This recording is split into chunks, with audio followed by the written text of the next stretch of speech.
नमस्कार. संतोष देशमुख हत्या प्रकरणात आता वेगवान घडामोडी घडताना पाहायला मिळत आहेत.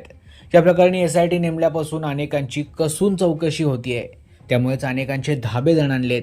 त्या प्रकरणातील संशयित आरोपी वाल्मिक कराड यांनी मी दोषी नसल्याचं म्हणत 22 दिवसांनंतर सरेंडर केलं. जामीन मिळेल अशी त्याला अपेक्षा होती, मात्र वाल्मिक कराडला 15 दिवसांची पोलीस कस्टडी झाली आहे. त्यामुळे वाल्मिक कराड चांगला संतापलाय. पण दोषी नव्हता, मग 22 दिवस का लावले? कसली भीती होती? वाल्मिक कराडला पुरावे नष्ट करायचे होते का, अशी चर्चाही सुरू आहे. या प्रकरणातील मुख्य आरोपी सुदर्शन घुले हा सध्या फरार आहे. तो नेपाळमध्ये आहे, तो महाराष्ट्रातच आहे, अशा अनेक चर्चा आहेत. पण सुदर्शन घुले याच्यावर खरी गेम आहे.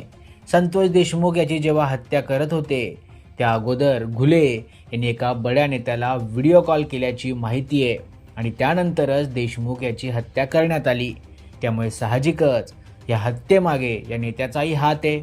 हा नेताच कदाचित या हत्येचा मास्टर माइंडही असू शकतो. त्यामुळे घुले याच्या मुसक्या आवळल्या तर हे सत्य बाहेर येईल आणि त्या नेत्याचा पर्दाफाश होईल. खरं तर म्हणूनच वाल्मिक कराड याला जामीन हवी होती. कारण जर CID तपासात ते कॉल डिटेल्स बाहेर आले आणि तो व्हिडिओ रेकॉर्डिंग बाहेर आला तर अनेकांचा बाजार उठू शकतो. हीच भीती कराडला सतावत असल्याचं बोललं जात आहे. त्यामुळे घुलेचा शोध सुरू आहे.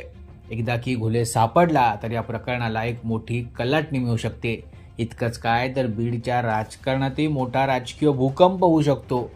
जामीन मिळेल अशा आशेवर सरेंडर झालेल्या कराडच्या मात्र अडचणी आता वाढतच चालल्या आहेत.